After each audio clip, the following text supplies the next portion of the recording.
Aloha. This is a special message for all of our students.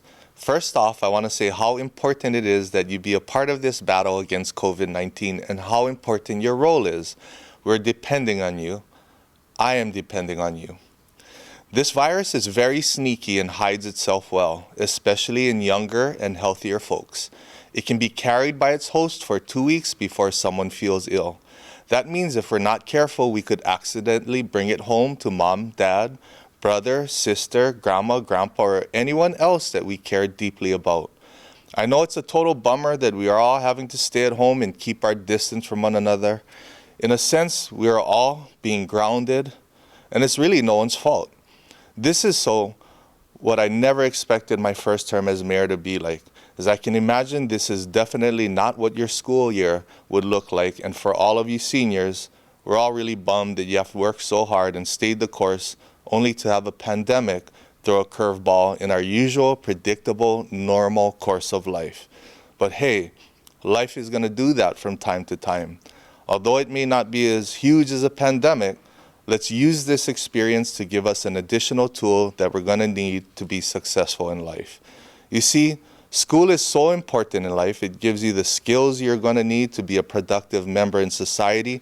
It teaches you the basic skills, and as you progress even further, it gives you skills to build on that baseline foundation that we learn as young children.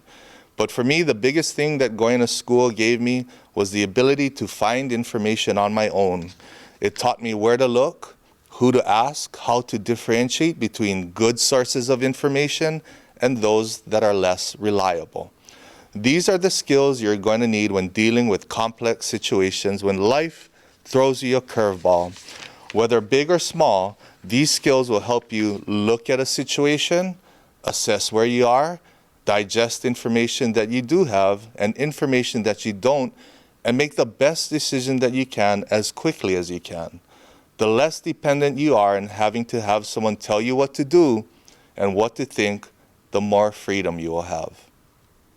For our younger students, I want to say that as you start school again, although it will be different, I still need you to be good boys and girls. I still expect you to listen to your mommy and daddy, grandpa and grandma, auntie and uncle, or to anyone who's supposed to be watching you. And please remember, although you may not be in the classroom, I still need you to listen to your teacher and do all of your homework.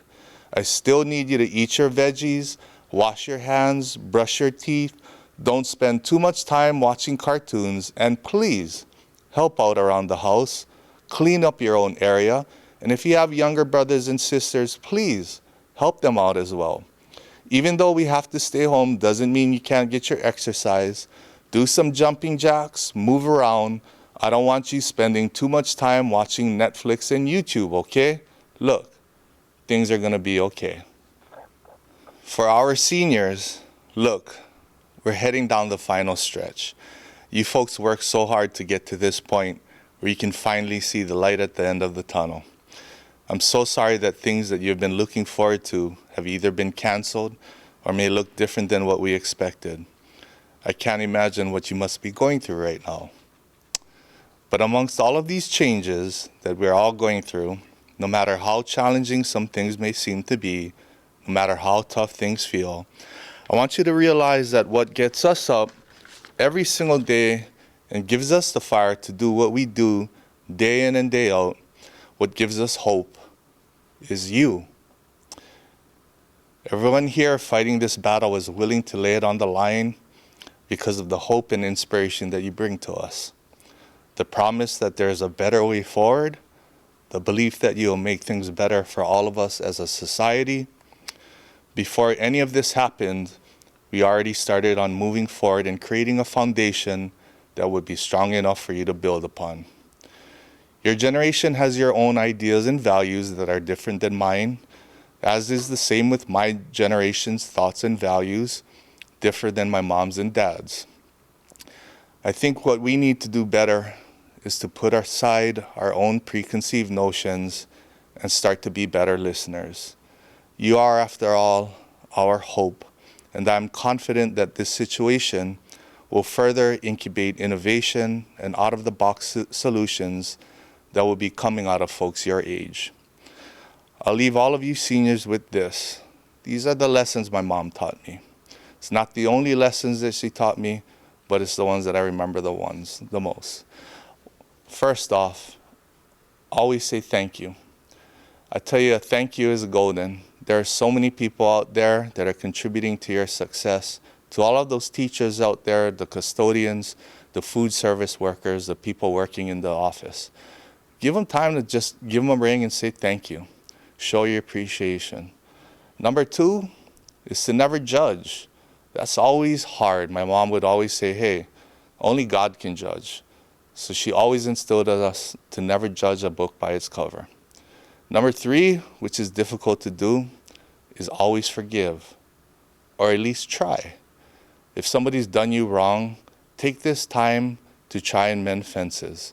Even though we're social distancing, it gives you a good opportunity to give someone a call, shoot them a text, send them a Facebook message, and just say, hey, look, let's let bygones be bygones. Believe me, when you forgive somebody, the burden that's lifted off your shoulders is immense. Number 4 is to always leave some place or someone better than what you found it in. Look, clean up your room. Help clean up the house. You're going to be home. Help around. You know, if you see your mom and dad or somebody around the house down and out, take the time to just ask, how can I make things better? So always leave some place or someone better than what you found it in. And the last thing that she taught me is that there's only one good time in life to look down on somebody. There's only one. And that's when they've fallen and you're standing over them, picking them up off the ground. There's going to be a lot of folks out there that are going to be down and out. I ask each and every one of our seniors and every one of you folks listening out there to take the time and help a neighbor out. Other than that, study hard, crack those books, behave, use good judgment, don't do anything I wouldn't do. With that being said, study hard, God bless, and aloha.